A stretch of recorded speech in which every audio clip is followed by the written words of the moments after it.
Au nom du Père et du Fils et du Saint-Esprit, ainsi soit-il.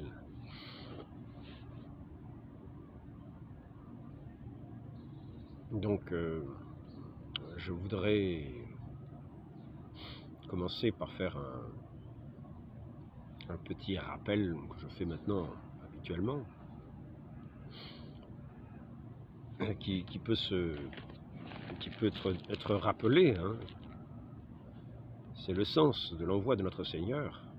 Enfin, c'est tiré de ce sens de l'appel de notre Seigneur à tous les hommes. Notre Seigneur qui est la lumière du monde, qui est venu dans ce monde pour éclairer tout homme venant dans ce monde. Et c'est pour ça qu'il envoie tout homme à la conversion. Il envoie ses apôtres au monde entier pour les inviter à la conversion, à la pénitence, à renoncer à l'esprit de ce monde. Hein, si vous ne faites pénitence, nous dit notre Seigneur, vous périrez tous. Donc notre Seigneur envoie ses apôtres pour se convertir, afin d'entrer dans ce royaume de Dieu, de ne plus être de ce royaume d'injustice, de ce royaume de ténèbres, de ce royaume de mensonges, ce règne de l'argent, hein, mammon. Mais il nous invite à la pénitence, il nous commande la pénitence. Et le premier acte de la pénitence, c'est bien sûr le baptême, par lequel nous renonçons au monde, à Satan, à ses pompes, et nous renaissons dans cette vie nouvelle de l'Esprit Saint, de cet Esprit de Dieu, de cet Esprit de lumière, de cet Esprit de vérité. Voilà. Et c'est pour ça que tout homme en ce monde est orienté vers l'Église. Parce que tout homme est destiné à la lumière. Tout homme est destiné à l'amour. Dieu a créé tout homme à sa ressemblance. L'homme a été créé à l'origine, à la ressemblance et à l'image et à la ressemblance.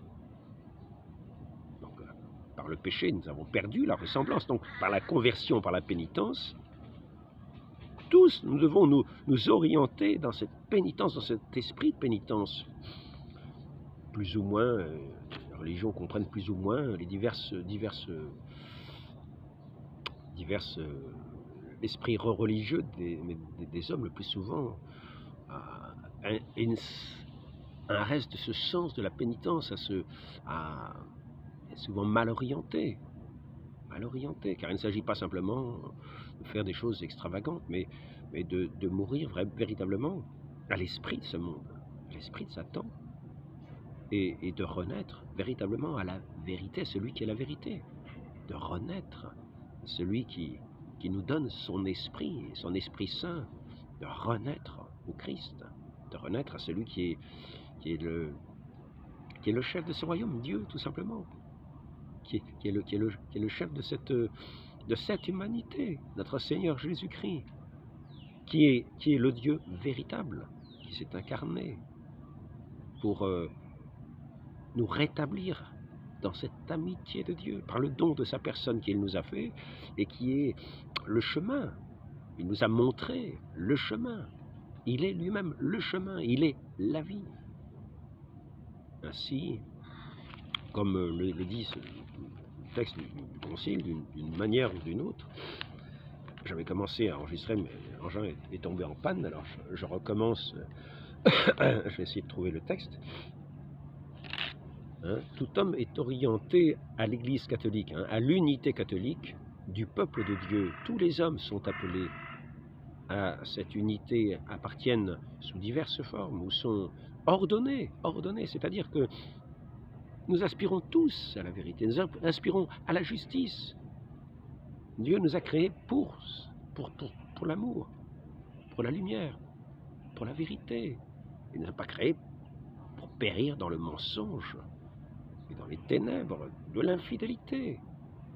Donc, ce sens ça, tout homme est orienté à l'unité, à l'Église catholique. Parce que cette Église catholique, en fait, c'est cette Église, c'est cette assemblée, ce sont ces hommes, ces femmes, c'est tout ce peuple de Dieu qui est assemblé par cet esprit d'amour de Dieu, qui est entré dans ce royaume de Dieu par la foi. Par la foi.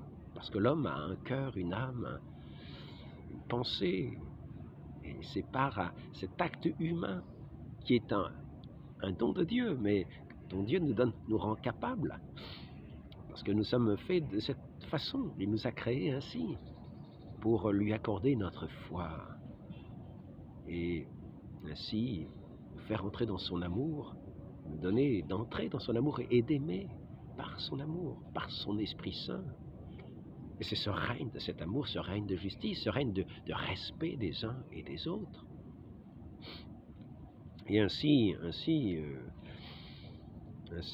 je voudrais quand même me rappeler qu'il y a des ignorances, il y a cette opacité et cette ignorance. Donc cet évangile n'est pas annoncé dans sa plénitude. Nous sommes sous des ténèbres plus ou moins épaisses, mais nous sommes plus ou moins proches. Nous avançons vers l'unité de cette Église pour entrer dans cette communion de l'Église où nous avons la vie, l'Esprit Saint dans sa plénitude, la vie. Jusque-là, il frappe à la porte, mais il va entrer en plénitude. Il n'entre pas à moitié. Lorsque nous le recevons, nous recevons en plénitude. Et nous lui permettons d'agir après cela en fonction de ce don que nous faisons de nous-mêmes à lui, qu'il nous donne de faire aussi. C'est une correspondance. Autant nous avons d'espérance, autant nous avons de foi, autant il nous permet d'agir par lui et de faire régner son règne d'amour, qui ici-bas s'étend dans cette Église.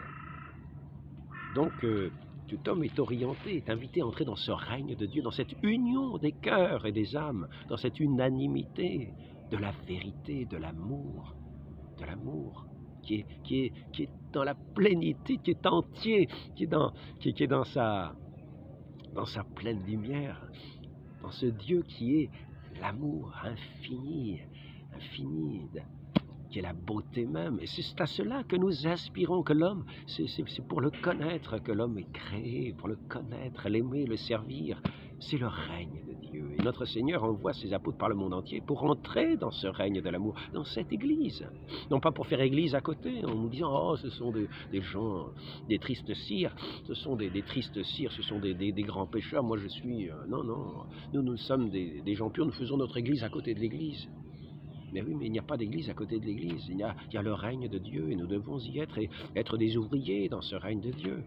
C'est ainsi que je vais rappeler à nouveau pour ceux qui pensent faire église à côté de l'église, que malgré le péché des hommes, malgré le péché même des pasteurs, malgré même ce qui semble être des errances, ce qui sont quelquefois des errances à titre personnel, eh bien, et qui peut peut-être fois même faire des personnes hérétiques qui sont peuvent mettre en dehors de l'Église, et le pape lui-même, à titre personnel, peut entrer dans l'hérésie, et à ce moment-là se déposer lui-même de par son hérésie.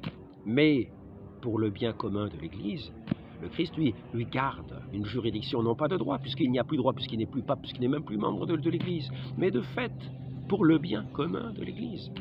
Et ainsi, c'est cette juridiction qui est la juridiction, le plein pouvoir de ce Christ, qui a reçu tout pouvoir au ciel et sur la terre, continue de lui remettre afin que les grâces puissent être données à profusion à tous ceux qui sont dans cette Église, qui entrent dans cette Église, et nous avons l'obligation d'être en union avec cette Église.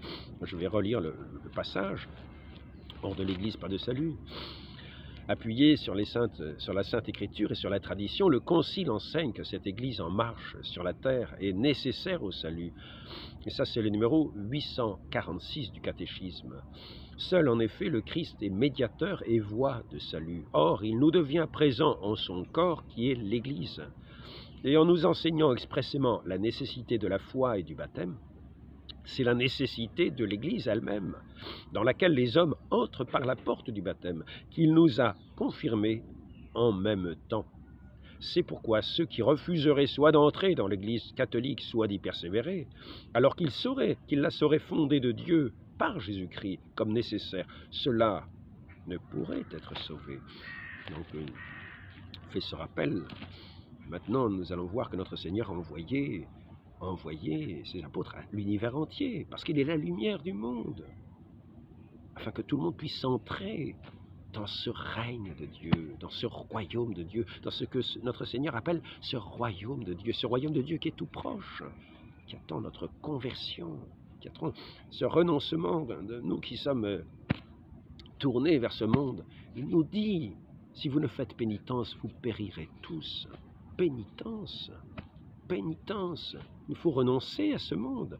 Et maintenant, je voudrais faire un rapport entre ce qu'on appelle ce concile Vatican II qui a eu lieu dans les années 60, en 1962-65, et montrer l'orientation principale de ce concile dans une page que je viens de lire ce matin. Et on comprendra que c'est l'orientation principale. Maintenant, il faut savoir comprendre cette orientation principale. Et nous verrons que c'est, finalement, il faut bien entendre que c'est un concile pastoral, parce qu'il concerne la manière d'être des chrétiens par rapport au monde. Et c'est en ce sens qu'il est pastoral. Il nous indique une conduite à suivre. Et il ne s'agit pas de dogme. Il s'agit d'une conduite à suivre. Maintenant, il s'agit de bien conduire, de bien comprendre cette conduite à suivre. Et c'est là que je crois que, peut-être, il y a eu là aussi de grandes erreurs. Car il faut bien s'ajuster pour bien comprendre ce qui va être lu là. Il faut bien ajuster les différents éléments qui sont même dits dans ce concile, ce Saint Concile de Vatican II, le concile de l'Église, où étaient tous les évêques, tous les pasteurs, tous les évêques de l'Église, pratiquement. Et puis, et le pape, celui qui avait aussi la juridiction, la juridiction sur l'Église, Jean XXIII et Paul VI, leurs successeurs qui ont mis en application, qui se sont efforcés de mettre en application ce qui était dit de ces textes. Je voudrais lire un petit peu ce passage-là, et nous allons voir que ça peut choquer un petit peu dans un premier abord les esprits, parce que nous pouvons mal comprendre. Mais il se peut que beaucoup de gens d'Église aient mal compris. Et nous allons voir que les fruits de ce qui est tracé ici, nous allons voir que nous n'en voyons quasiment aucun aujourd'hui. Aucun. Je vais lire ce que je lisais ce matin dans cet office qui est le livre des jours, 31e semaine, le mardi. Partage ton pain avec celui qui a faim. Acte du deuxième concile du Vatican, l'Église dans le monde de ce temps. C'est un texte qui intéresse en premier ceux qui portent le nom de chrétiens, de la Sainte Église catholique, qui se revendique de cette Église fondée par notre Seigneur Jésus-Christ, qui a remis son Église à ce pasteur Saint-Pierre et à ses successeurs. Car cette charge qui est confiée à Saint-Pierre de diriger le troupeau, d'être le pasteur des brebis, soit le berger de mes brebis, cette charge qui est confiée à Saint-Pierre, eh bien, c'est jusqu'à la fin du monde. C'est jusqu'à la fin du monde. Et donc, pour conduire les pasteurs, il faut nécessairement qu'ils puissent être conduits dans la vérité. Car le Saint-Esprit conduit la vérité tout entière. Il n'y a pas aucune autorité pour conduire quelqu'un au mensonge. Donc cette charge est remise aux pasteurs pour les conduire dans la vérité. Maintenant, il s'agit de bien faire attention aux textes et de les comprendre. Non pas de les comprendre de travers. Et là, je voudrais montrer quelque chose qui va être très important dans la lecture de ce texte. Je ne veux même pas le lire en entier. Les chrétiens collaboreront de bon gré et de tout leur cœur à la construction de l'ordre international. Oh là là. On a l'impression qu'on entend presque parler du nouvel ordre mondial. Ce n'est pas ce qui est dit. Ce n'est pas ce qui est dit, mais cela pourrait être. Et il se peut qu'il y ait des tendances de ce genre. Mais je demande à ceux qui sont chrétiens, catholiques, de l'écouter avec une oreille catholique. Les chrétiens collaboreront de bon gré et de tout leur cœur à la construction de l'ordre international. Plusieurs choses sont dites ici. Cela doit se faire dans le respect loyal des libertés légitimes et amicales, une amicale fraternité avec tous. On le fera d'autant plus que la majeure partie du globe souffre encore d'une telle indigence que le Christ lui-même, dans la personne des pauvres, implore, pour ainsi dire, à haute voix, la charité de ses disciples. On doit épargner aux hommes ce scandale-là, tandis que certaines nations jouissent d'une grande abondance et que la majorité de leurs citoyens arborent l'étiquette chrétienne. D'autres nations sont privées du nécessaire et tourmentées par la faim, la maladie et toutes sortes de misères. L'esprit de pauvreté et de charité est en effet la gloire et le signe distinctif de l'Église du Christ. Bon, maintenant, je voudrais reprendre quand même cette première phrase que j'ai lue. Les chrétiens collaboreront de bon gré et de tout leur cœur à la construction de l'ordre international. Alors je voudrais insister, il y a deux mots que nous pouvons voir, il y a le mot ordre et il y a le mot international. Et nous voyons que cela va ensemble. Nous sommes arrivés à une époque où effectivement, d'un bout à l'autre de la Terre, la communication se fait, la communication à l'échelle humaine. Je ne parle pas de la communion des saints, qui est une communication de la grâce divine dans tous les cœurs de ceux qui ont cette foi divine. Mais je parle de cette communication humaine qui se fait par avion, par bateau, par téléphone, par aujourd'hui des moyens dont nous n'avons même pas idée, quelquefois, de moyens étonnants. Et donc, nous voyons que ces rapports internationaux, aujourd'hui, sont le quotidien. Quand on dit l'ordre international, il y a deux mots, ordre et international. C'est-à-dire que c'est ce qui règle le rapport entre les nations. Il ne s'agit pas de supprimer les nations. Un ordre international. Donc il ne s'agit pas de supprimer les nations et il ne s'agit pas de mettre un désordre. Il ne s'agit pas, quand on dit ordre international, de dire désordre international. Entendons-nous bien. Il ne s'agit pas de réguler tout par le mensonge et le vice et l'argent, la puissance de l'argent qui écraserait les faibles. C'est ce que nous voyons. Et nous voyons qu'il est d'ailleurs un petit peu question de cela. Lorsqu'il est dit que certains pays ont des finances et que d'autres pays n'ont même pas le nécessaire pour vivre. Il y a comme une puissance de l'argent qui se fait au détriment, non pas au service. C'est le règne de l'argent. Donc je voudrais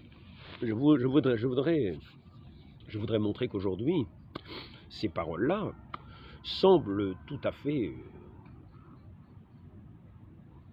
elles n'ont visiblement pas du tout été mises en pratique. Parce que ce que nous voyons, c'est un désordre international. C'est un désordre international. C'est partout les guerres, partout la misère, partout la perte du sens, la perte de l'esprit. Nous en arrivons dans un désordre international.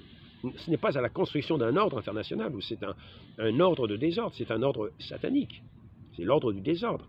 Nous sommes arrivés à construire un désordre satanique et qui ne respecte même plus les nations, qui les bafoue au quotidien.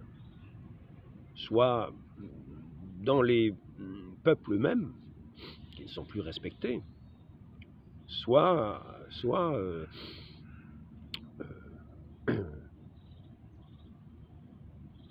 dans le mépris, oui, dans le mépris de ces peuples, quelles que soient les manières, Donc, je voudrais montrer comment il ne faut pas confondre ce qui est dit là. Les chrétiens collaboreront de bon gré de tout leur cœur à la construction de l'ordre international. Il s'agit de savoir comment les chrétiens collaboreront.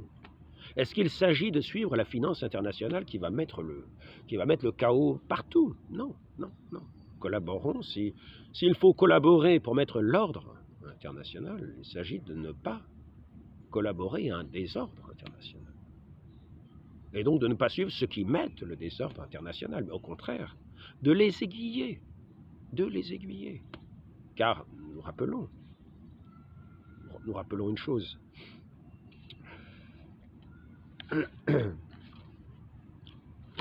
Au sujet de ce qui est de l'ordre international, il faut savoir que c'est très lié, cet ordre international, à la connaissance de la vérité. À la connaissance de la vérité. À ce qui tient de la justice. À ce qui tient de l'amour, du respect. À ce qui tient de ce règne de Dieu que Dieu veut répandre dans tous les cœurs, toutes les âmes, pour qu'il y ait cette paix véritable, cette reconnaissance véritable d'un ordre international. L'ordre reconnaît les choses dans leur juste mesure. Ainsi, je reprendrai ici une des causes du désordre qui est énoncée dans le catéchisme au numéro, je crois bien, 1790. Par exemple, on parle de la liberté religieuse. Vous voyez? Non, le jugement erroné. Je vais peut-être pas amener ma carte sur la liberté religieuse, mais ce n'est pas... Si, liberté religieuse, ici.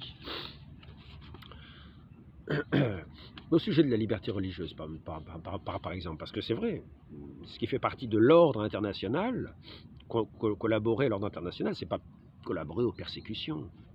Hein, c'est pas collaborer aux persécutions religieuses. Non.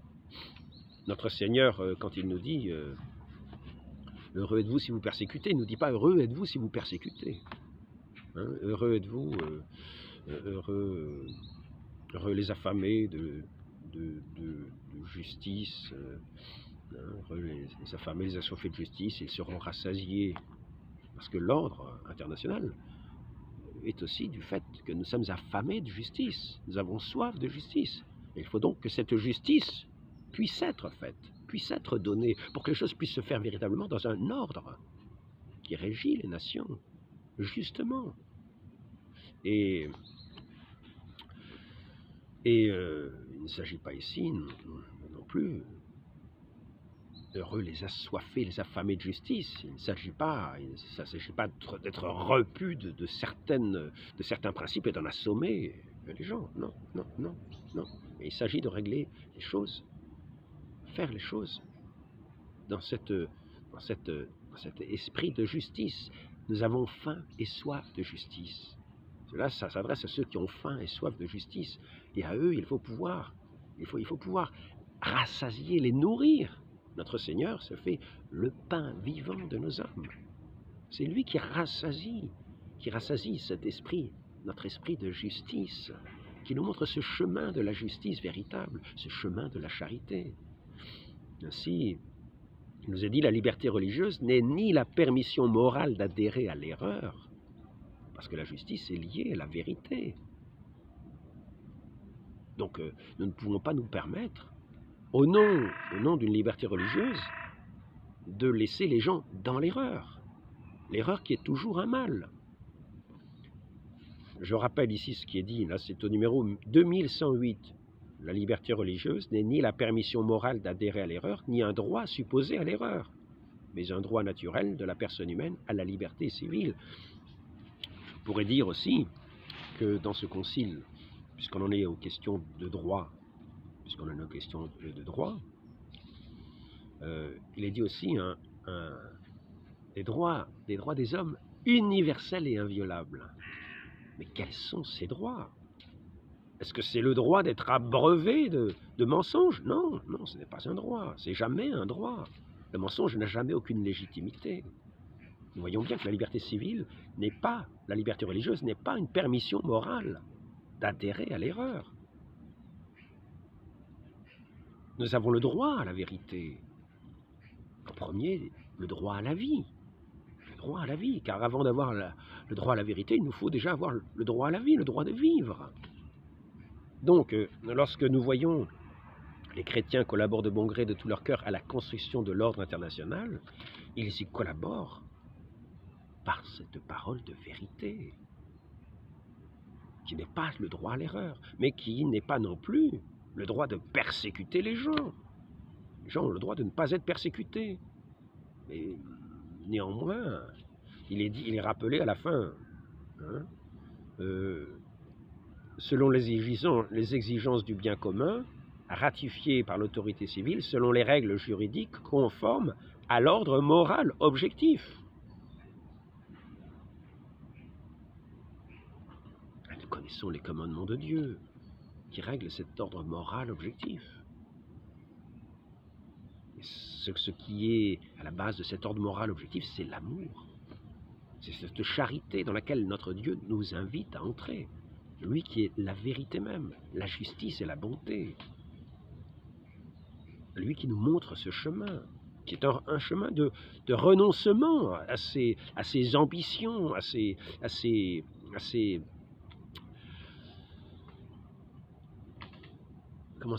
concupiscences, à ses travers, à cet amour du monde, de l'argent, à cette justice qui reconnaît celui qui est la justice, même la vérité, qui est l'amour, qui est la bonté. Donc, la liberté religieuse n'est ni la permission morale d'adhérer à l'erreur, est-il dit, ni un droit supposé à l'erreur. C'est simplement un droit naturel de la personne humaine à la liberté civile, c'est-à-dire à l'immunité de contraintes extérieures. Mais ce n'est pas non plus, il ne s'agit pas, dans ce sens de justice, de laisser commettre les meurtres. Nous voyons bien qu'il y a aussi, de la part des États, une nécessité de régler les choses pour que les injustices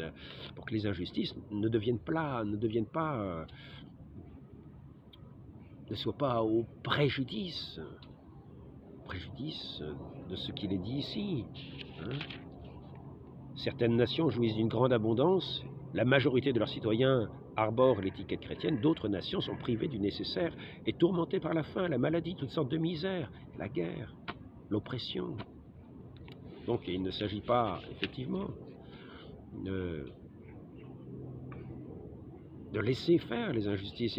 Et tout le monde comprend que lorsque nous voyons des massacres ici, il faut qu'il y ait une force qui règle justement le droit international, l'ordre international, pour éviter de tels désordres.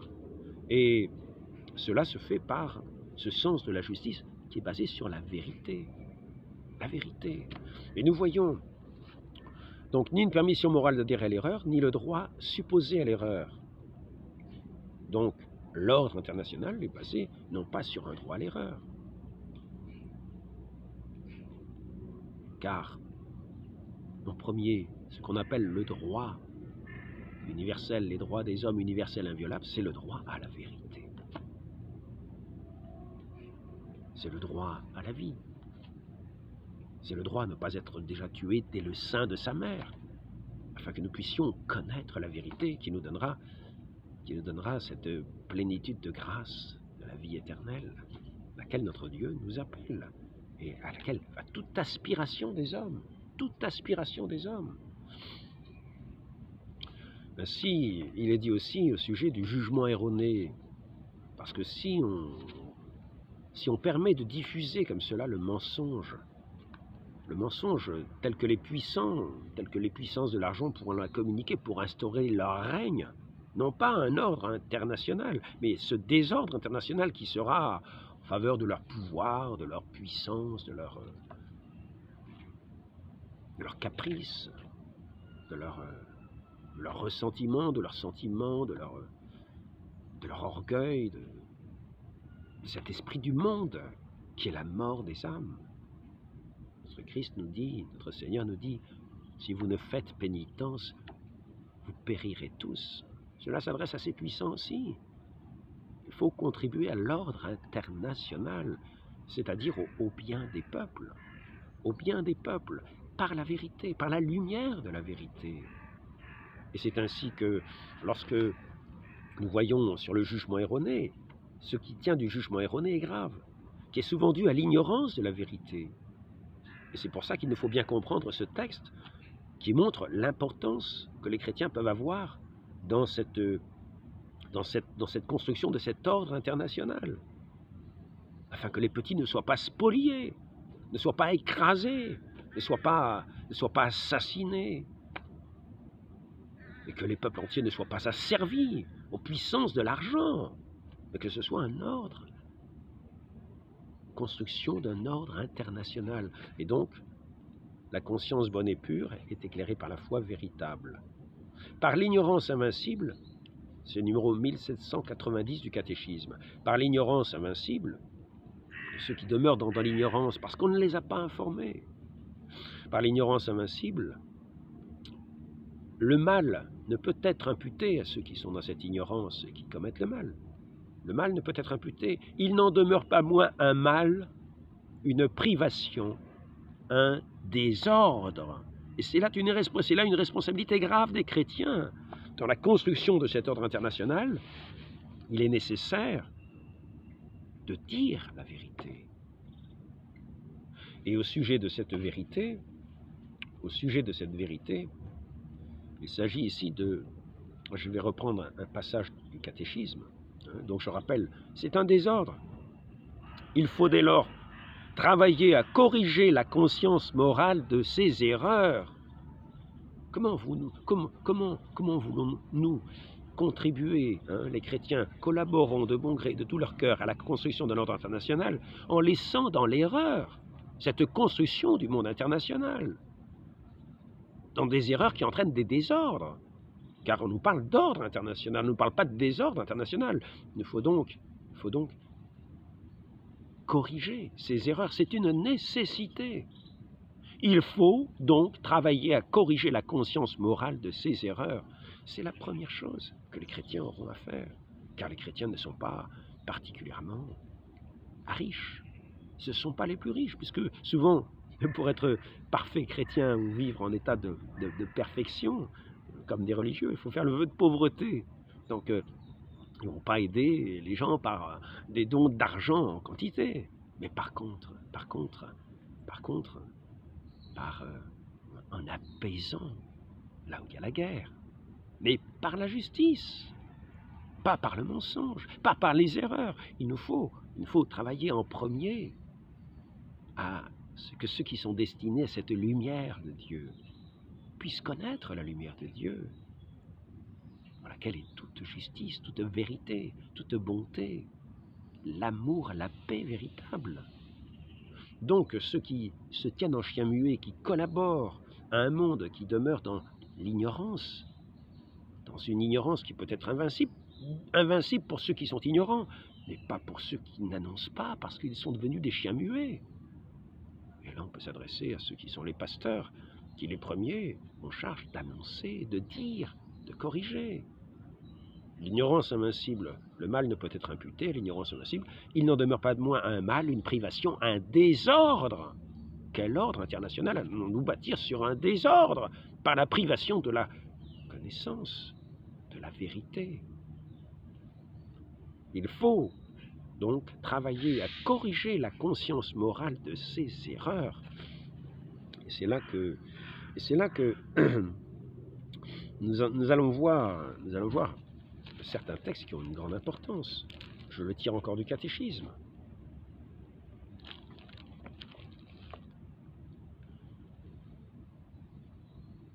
Alors,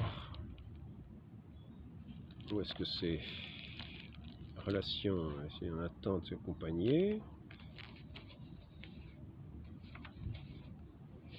Chaque église particulière. Ah ben, je crois bien que j'avais pris une note.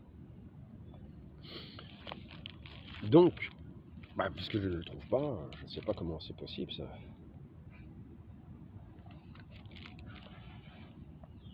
Les églises particulières sont pleinement catholiques dans la communion entre elles. C'est pas ça. Qu'est-ce que j'en ai fait? C'est incroyable, quoi.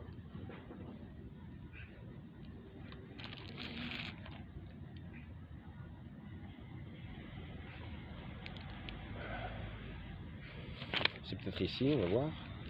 C'est peut-être là, ici, non, peut-être que je vais y arriver là. Mandat missionnaire, envoyé par Dieu aux nations pour être le sacrement universel du salut. Voilà ici. Bien que Dieu puisse par des voies connues de lui seul l'amener à la foi, sans laquelle il est impossible de plaire à Dieu, des hommes qui, sans faute de leur part, ignorent l'Évangile. L'Église a le devoir, en même temps que le droit sacré, d'évangéliser. Il ne s'agit pas de laisser l'humanité dans des désordres, de construire un ordre dans le désordre. Car ce ne serait pas collaborer à la construction d'un ordre international, ce serait contribuer, collaborer, être collaborateur d'un désordre international, dans une injustice perpétuelle, dans une privation. Par l'ignorance invincible, il n'en demeure pas moins un mal, une privation, un désordre. Donc n'oublions pas le respect, cette liberté religieuse qui permet, qui est une liberté de contrainte, qui est une liberté, un droit à ne pas être persécuté, un droit à ne pas être persécuté pour autant qu'on n'est pas soi-même des criminels qui faisons des attentats ici ou là. À ce moment-là, il faut y mettre fin, et sévèrement. Car la justice, c'est avec une balance et une épée. Il faut savoir arrêter les puissants ou ceux qui nuisent pour préserver la vie des petits, de ceux qui ont justement ce droit à la vérité, ce droit à la vie, à laquelle Dieu les appelle. Donc,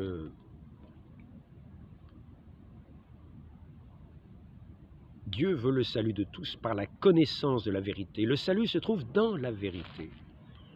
Voilà, je voulais simplement rappeler ces choses élémentaires. Car nous aurions pu croire en lisant ce passage du Concile que les chrétiens devaient participer à toutes ces œuvres, donner de l'argent pour financer des mauvaises œuvres. Parce que quand vous donnez de l'argent, vous pouvez très bien participer à financer des avortements. Vous pouvez très bien participer à financer toutes sortes de programmes que nous ne connaissons pas, même des armements si ça se trouve. Donc il faut faire très attention. Il faut faire très attention. Il ne s'agit pas de collaborer au désordre universel, à l'injustice universelle, de faire un règne où plus rien n'est respecté. Nous devons faire établir, toujours, rappeler ce sens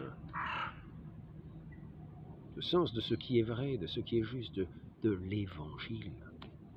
l'évangile, du renoncement à soi, du respect du prochain, de l'amour du prochain, avoir un cœur de pauvre, heureux les pauvres de cœur, heureux les assoiffés de justice. Encore faut-il pouvoir combler le cœur de cette justice qui est au fond du cœur, la justice de Dieu, l'amour de Dieu, l'amour que Dieu donne,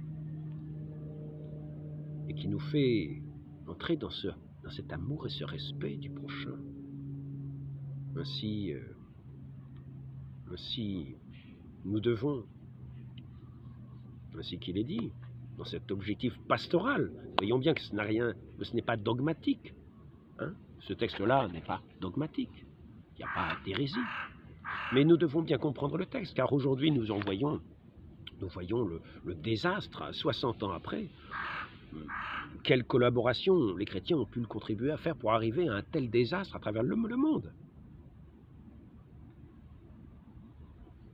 Donc il s'agit de repenser les choses et de savoir justement corriger ce qu'il y a de faux dans l'esprit, dans l'âme, c'est-à-dire évangéliser, annoncer l'évangile à toute créature. Mais dans les domaines dans les domaines de la vie courante, dans les domaines concrets de la vie courante. Rétablir, être soi-même juste, c'est-à-dire ne pas tricher, ne pas mentir, amener, à combler cette soif de justice en disant des paroles de vérité, mais en les disant en vérité, sans tromper, sans avoir d'idée de tromper. Voilà, donc je voulais montrer comment nous pouvions voir que le règne de ce Dieu, par la collaboration des chrétiens, peut avancer dans cette construction de l'ordre international. Il s'agit de savoir à qui nous avons affaire, de connaître ceux à qui nous avons affaire. Souvent, on peut entendre des dialogues, on entend interreligieux sur des sujets précis, mais nous savons que telle personne ont pour habitude, c'est dans leur religion, de pouvoir mentir à d'autres. Donc nous savons que ça n'avancera pas à grand-chose, que de telles discussions n'avancent pas à grand-chose. Par contre, nous devons, bien dire ce qui est, bien le comprendre, de façon à pouvoir bien le dire. Donc il ne s'agit pas de laisser les gens dans une ignorance qui est toujours une privation et un désordre. Mais si nous pouvons contribuer à la construction de cet ordre international, c'est dans un ordre de justice, de vérité, de connaissance de la vérité. Voilà. Donc si nous voulons bien étudier le texte, nous verrons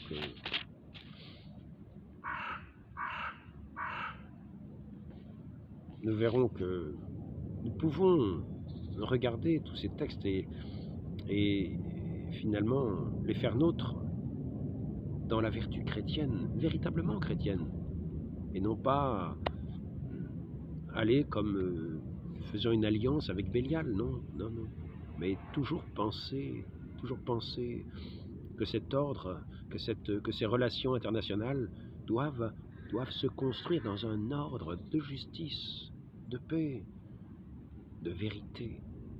Et nous avons à y contribuer par l'annonce de celui qui est la vérité.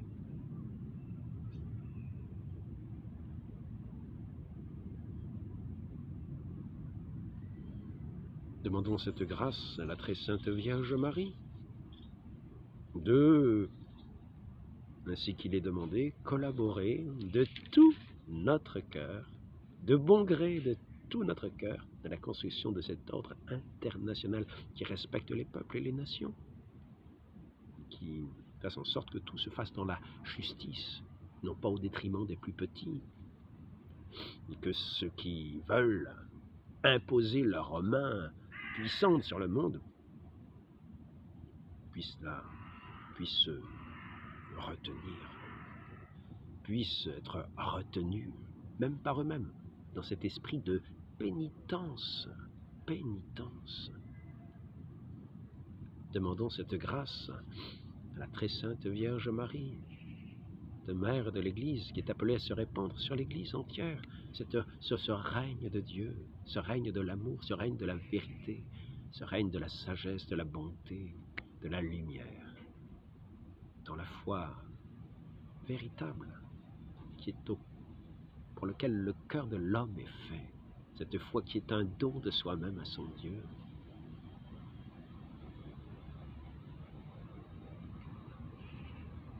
Que l'on accorde, que le cœur de l'homme est fait pour accorder à son Dieu, qui est un don de Dieu, dans la charité et dans l'espérance. Ainsi soit-il, au nom du Père et du Fils et du Saint-Esprit, ainsi soit-il.